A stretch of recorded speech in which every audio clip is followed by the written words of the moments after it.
How's it going, guys? Andy here, and welcome to another episode of Reader's Questions. My word, it's been a while since we've done one of these. Well, let me tell you, as usual, it's a bit of a task to try and juggle my own Amazon business, as well as helping others begin their own wholesale journey with the Wholesale Domination course. I've just this minute finished the 5-week live course with the students. It's gone really well, culminating in the live implementation day in London, which went really well. Very pleased with that. Got a lot of great feedback and a lot of people doing some really good work already, opening accounts, getting deals, and getting stuck into making some good money selling wholesale on Amazon. So very pleased and looking forward to watching their journey as they grow. But for now, I have a little bit more time to create some more videos for you guys on YouTube. So with that said, I've had a question from Luke Arnold in the Wholesale Help Facebook group. If you're not already a member of the Wholesale Help Facebook group, I'll leave a link down below in the description box below. You're welcome to come and join us. Ask any questions you like about eBay, Amazon, wholesale, reselling in general, you name it. We're all happy to help as a community and get involved and answer people's questions as well. So you're welcome to come along and join the fun. So let's get started with Luke's question. He says, "Hi Andy, just want to ask you a few questions re your buying criteria.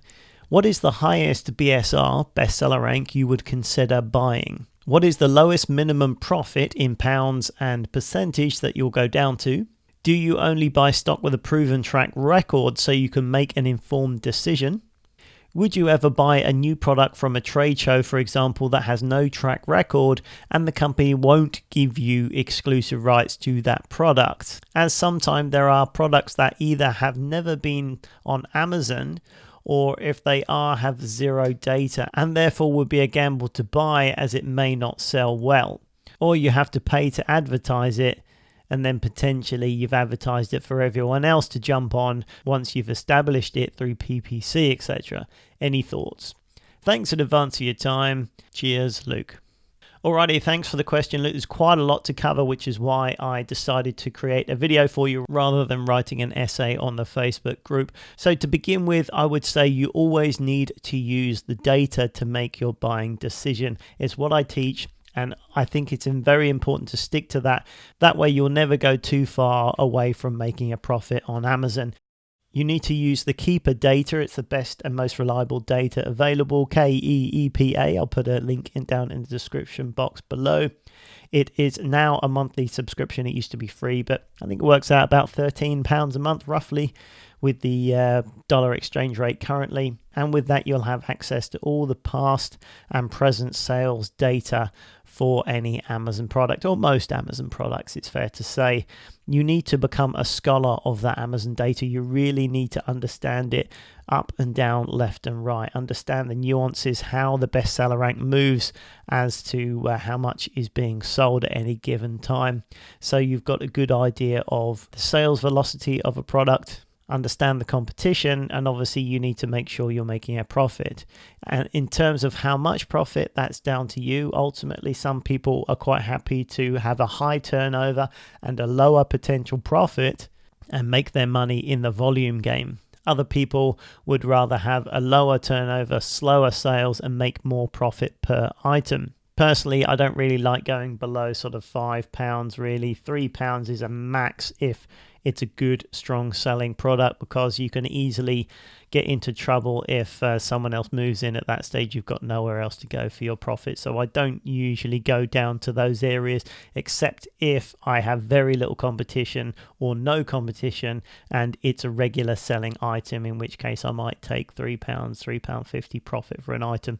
But generally going to be looking for between £5, £10, £15 per item if I can possibly get it. But that's more of a personal choice. As long as you are in command of the data and you know exactly how much things are costing you. Just remember, when you're shipping into FBA, each one of those items will have a shipping cost. Even if you get sort of 10, 15 items in a box, you've got to spread your £5 and 10 pence or whatever it is now to get that item into Amazon. So you need to take that into consideration as well. If you're going down to very small margins, then those differences will quite easily wipe out 50 or 60% of your profit. So really, if you are going down that low, to be very confident of your costs to make sure you don't end up just not making a profit. Ultimately, there's no point just doing a lot of turnover and not really making any money. You just end up with a lot of accounting for yourself for no real return. So personally, I'm more of a fan of more profit and slower turnover. It enables me to spend a lot of time in the year traveling and doing what I like, and having a relatively stable business where I'm reasonably sure of the sales throughout the year. If I'm off for 2 or 3 weeks, I can just ship more stock into Amazon, and that can keep selling while I'm away fairly easily. That's my own personal choice. If you want to be more hands-on and have a faster turnover, that is also absolutely fine.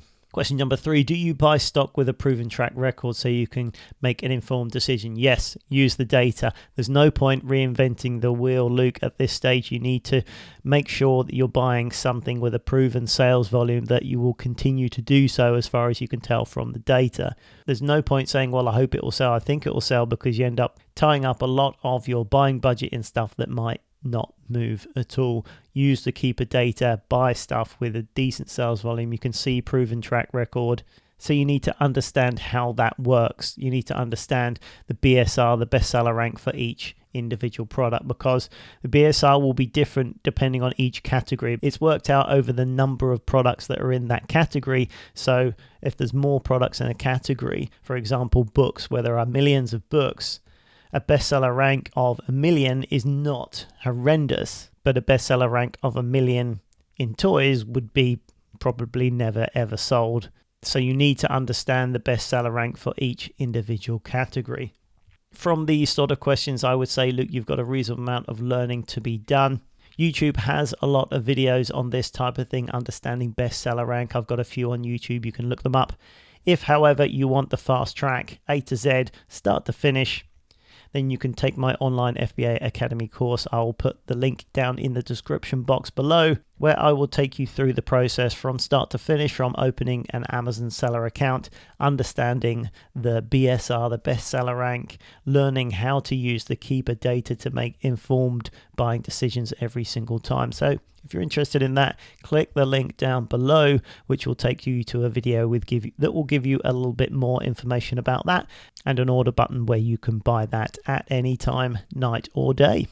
Alrighty, moving on to question number 4. Would you ever buy a new product from a trade show, for example, that has no track record and the company won't give you any exclusive rights to a product? I think you hit the nail on the head there, Luke. The key word there is the company won't give you any exclusive rights to the product, because if there is no track record or no data for that product, you are buying it blind, which means you may well be wasting a lot of your time creating listings for a product that might not have any interest to the public. And you don't know that because you don't have any sales data.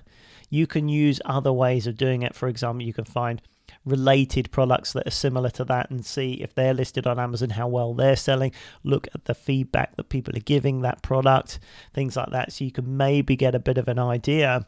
But the only time I would be interested in doing that is if I could get an agreement in principle for an exclusivity agreement with the brand owner, in which case it may be worth my time investing in creating the listings, promoting the listings, and getting some traction with reviews and all that stuff. But essentially at this stage, you would then be like building a PL product, a private label product, because you're building it from scratch, which is a lot of work up front without any money. So I wouldn't really recommend that unless you've got a reasonable amount of experience selling on Amazon and you can spot maybe a potentially a good product. And even then, I would only do it whilst selling online arbitrage or wholesale or some of the other ways, so you're already making money and have this almost as a side product, a side project rather, that will maybe be an investment in your time in the future. But I wouldn't do too much of that, because you could potentially end up spending a lot of time and not getting too much of a return from doing that. So something to think about, and a good advanced strategy later on, but there is a lot of risk that you can invest your time with little reward. So to begin with, Luke, I would definitely suggest finding products with a proven track record, the right bestseller rank, and a decent product without too much competition. They're really the key elements you need to account for. then you're going to be able to rinse and repeat and really scale your business quickly using the Amazon FBA method. So something to get started with, a bit more research and learning for you, Luke, I think. Get a bit more understanding of how the whole process works, but get stuck into it. You learn very quickly by doing. So get stuck in, start looking and searching for products, and I'm sure you'll do very well. If you need my help, happy to do so with the FBA Academy course. Links down in the description box below. If you don't want to buy a course and get the fast track, no problem. Plenty of videos on YouTube from myself and other people that will help you along the way. Just will probably take a little bit longer and a little bit more searching to go through all of that, but totally up to you. Hopefully, Luke, this will have been useful to you. Thank you for your question. Keep them coming in the Wholesale Help Facebook group. More than happy to help.